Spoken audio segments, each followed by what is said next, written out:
Dobrodošli u emisiju 7+. Gaza pati. Dokumentuje se stvarnost, život trenutno, najmonstruozniji zločini, genocid uživo. Stravična ubistva djece, žena, civila, ljekara, novinara, teških pacijenata u bolnicama, glađu izmučenih u redu za humanitarnu pomoć. Ljekari za ljudska prava Izraela pažljivo su proučavali medicinske i pravne aspekte izraelskog rata. Kažu, moraju biti predani istini. Zato su objavili izvještaj koji detaljno opisuje akcije Izraela u Gazi i analizira kako su te akcije dovele do uništenja životnih uslova neophodnih za opstanak Palestinaca u Gazi. Pratili su strahote, a onda objavili izvještaj u kojem su odgovorili na pitanje kako smo zaključili da je rat u Gazi zapravo genocid. Preko video veze iz Tel Aviva s nama su Tirza Leibowitz, direktor organizacije Ljekari za ljudska prava Izrael, i doktor Itamar Mann, viši predavač na Univerzitetu u Haifi, pravni fakultet. Hvala vam što govorite za Hayat televiziju. Gospođo Leibowitz, još jednom hvala vam što ste izdvojili vrijeme da govorite za Hayat TV. Krenula bih za početak ovog razgovora od vas. Dakle, svijet je odavno zanijemio na sve strahote koje se trenutno dešavaju u pojasu Gaze. Najveći je broj onih koji kažu da se dešava genocid uživo. Strašne slike koje ljudski um zapravo ne može ni zamisliti. Da je genocid, kažete i vi. Recite nam kako ste došli do tog zaključka. So we've been following what's happening since the beginning of the war 22 months ago. And we know that genocide is not only about the number of people who are killed. It's also about eliminating the basic infrastructure that enables life, that enables survival. And what we've documented was the destruction of the health system in Gaza. And when you destroy a health system, you actually destroy a people. People cannot survive without a health system. So what we have seen, because we were following, following how the attacks on hospitals, we were following the attacks on medical teams, we were following what was happening in terms of the broader health determinants, things that have to do with environment, with broader life. And what we've seen was one hospital after another destroyed, and we have 33 out of 36 hospitals that have been almost completely destroyed. We've seen close to 1,600 doctors and medical workers who've been killed. Hundreds have been detained, so that stops the functioning of hospitals. We've seen the blocking of evacuation of people who need, either they're sick or they're wounded, and because of the attacks on hospitals, there's nowhere to go. And we documented the blocking of evacuation of those people, and we also what the whole world was hearing the whole time about the blocking of humanitarian aid, of medical supplies. All of these together constitute pretty much the destruction of the system, and we realized that we need to put a mirror to what is happening, and for that we have the Genocide Convention.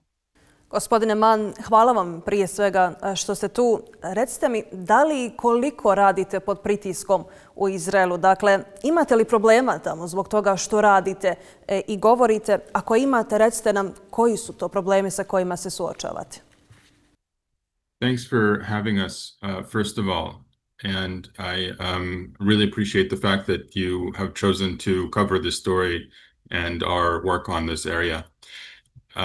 I think that it's important not to portray us in this context as heroes.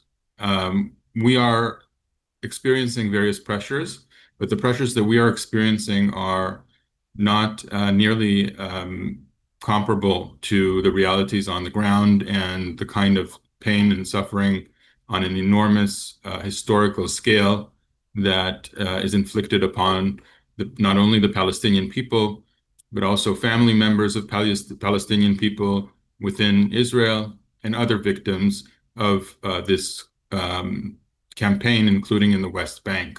So I think that as a professor of international law, I do experience some pressures in terms of what I'm expected to say or not say. And these expectations come from the government, but they may also come from colleagues and from students. There is an entire environment of expectations, but by and large, I have experienced that I have thus far freedom of speech within my university and within my academic context, and I feel that it is an obligation for me to pursue and use that freedom of speech in a way that is loyal to the truth and comports with my obligation as someone who studied this area for years at this time. So the conditions are terrible. We are not the primary victims of this condition. The environment is changing in Israel. It's changing in a way that may make freedom of speech and academic freedom more limited with time, and we are seeing various signs of such limitations. But we do have the opportunity to speak here, and we're using that opportunity to say the truth, which is part of our, I think, academic and professional duty at this time.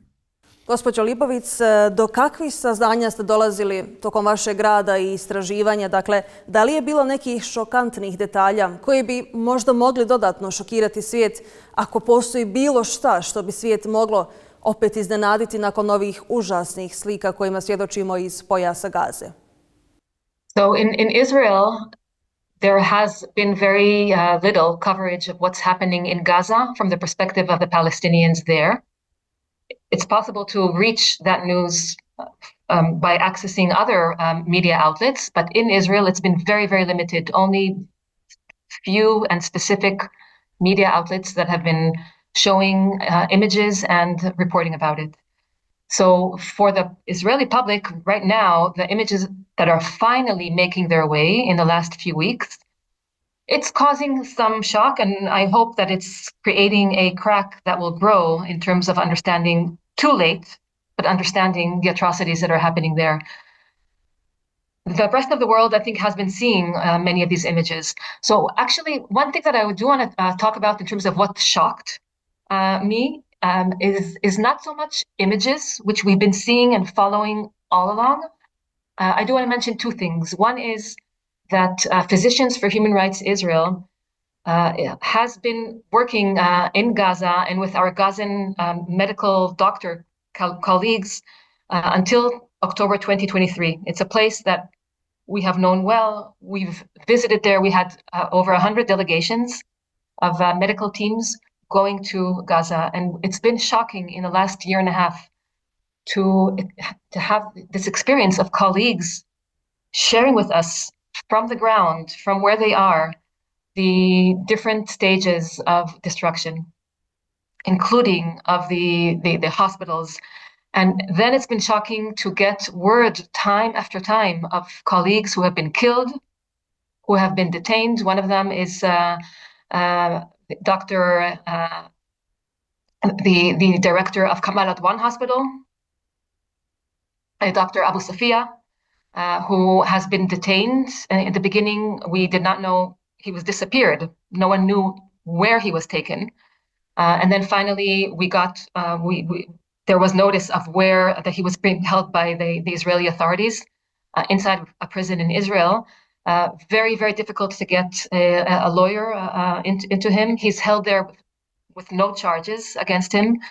And his lawyer has finally been able to visit. And in fact, she reported from a few days ago that his situation is very bad. He is one, as I said, of hundreds of medical workers who've been detained.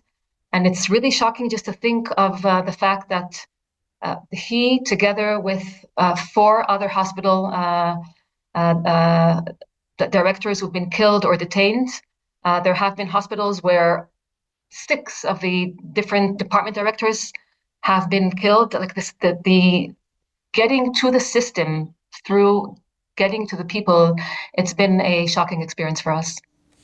Gospodine Mann, temu genocida duboko i trajno izučavamo u Bosni i Hercegovini. Počinjen je genocid na našem tlu, počinjen je genocid nad Bošnjacima. Znamo kada se izučava genocid i utvrđuju se 2 stvari. U pitanju je genocidni plan i genocidna namjera. Čak i kada nema izvršenja, a u slučaju Gaze imamo i izvršenje. Dakle, kako ste utvrdili postojanje genocidnog plana i genocidne namjere? I'll speak here on 2 levels. First, as a co-author of this report, and then on a more general level as someone who's studying this area. In terms of our report at Physicians for Human Rights, we are especially examining the medical aspects of this genocide and the way that it is related to the health system. And here, the majority of our understanding is based on the patterns of conduct. Both the ICTY and the ICTR recognize that patterns of conduct, that means the situation on the ground, can actually be evidence of intent, and we can infer intent from what we see in terms of what is happening. So as Tirza Leibowitz just described in great detail, we followed the patterns of the conduct in terms of the destruction of the health system. We saw recurring patterns in terms of the destruction of the hospitals, the denial of medicine, the denial of water, the denial of fuel, the blocking of evacuation areas, the killing of members of the staff, the abduction or disappearance of members of the staff. And we decided this cannot be just a coincidence that this has happened in so many cases across the Gaza Strip in time after time in a kind of cascading destruction of the health system. And based on these patterns of conduct, we see this aspect of a plan or a policy that is required in order to determine the responsibility of a state for genocide. Now, on another level, and other people have also described this in detail, but we update this aspect in our report, we also see expressions of such plans and intentions among organs of the state. Under international law, when an organ of the state makes a statement, that statement can be attributable under the laws of state responsibility to the state itself. And we have here various organs of the state, including ministers and including in some cases the prime minister, that have made expressions that have their genocidal intent reflected in them in terms of eliminating the Gaza Strip or burning it down, such expressions. That is also true, especially about, some members of the Knesset, but really what really matters here is members of the cabinet and the chief executives of the state. And South Africa made a submission a long time ago in December 2023, and they had documented many expressions. Some people think that these expressions are characteristic of the beginning of the war and that they're a kind of psychological warfare or threats and intimidations. That is not true in our opinion, because we have seen a consistent pattern of such expressions all the way to the present. And now I want to say a couple of things in my own capacity as a researcher. In my mind, there's also a very important qualitative difference that starts in February 2025. Before February 2025, we see expressions of intent that are really more in the aspect of a kind of revenge war. And this idea of elimination is cast in terms of revenge, in terms of maybe viewers of this channel will know that the reference to the biblical Amalek has been made time and time again to say that we need to destroy Gaza. But at that point, Trump and Netanyahu proposed the plan to deport en masse the population of Gaza. And that plan has been reiterated in the cabinet and in the Knesset since, and still carries weight in Israel, very much weight. And the stated goals of the war were changed in light of that plan, including the so-called mobilization of population. Now, it's very important that in the 2007 case of Bosnia and Herzegovina versus Serbia and Montenegro, the court says that ethnic cleansing is not genocide. It can be genocide, it can be genocidal, but it needs to be done with a specific intent to destroy a group as such in order to be genocidal. It cannot be simply the evacuation or removal of population from a territory. What we have seen in our own case is that Gazans don't have anywhere to go. There's no other country that is agreeing to take them, and there's no kind of infrastructure that would be required to have such enormous ethnic cleansing.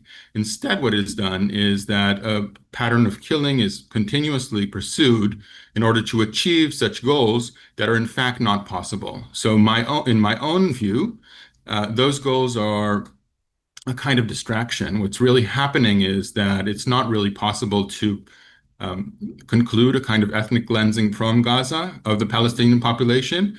And instead, that's pursued through a policy of killing, which is really the end in itself. That's my own assessment of the situation, which is rather grave, but which was affirmed, in my view, from all that has happened, especially in the GHF facilities of so-called distribution of aid, where people are invited to reach particular points, mostly in the southernmost tip of Gaza, and then they're in a starving or very hungry condition, and they're shot at online to get flour or rice. And in those cases, we see that this is a kind of mechanism of evacuating and removing people to particular areas, but then they're also being killed as a result because of a very expected pattern, so says the IDF, of kind of misbehavior in line or so, what have you. But of course, that cannot be policed through armed warfare, through fire, through artillery, through bombs from the air or from the sea. But that is exactly what is happening. So I think all in all, the measure of intent that we're seeing in this conflict is very high, and it does, in fact, meet the very high bar that was set by the ICJ in the Bosnia versus Serbia case. Whatever we think of that case, we know that the bar for intent there is high, but I'm saying, very seriously and very sorrowfully that I think that it's clear now that we're meeting that level in the context of Gaza. Odabirom ponuđenih opcija pogledajte nastavak ove priče ili odaberite novi video.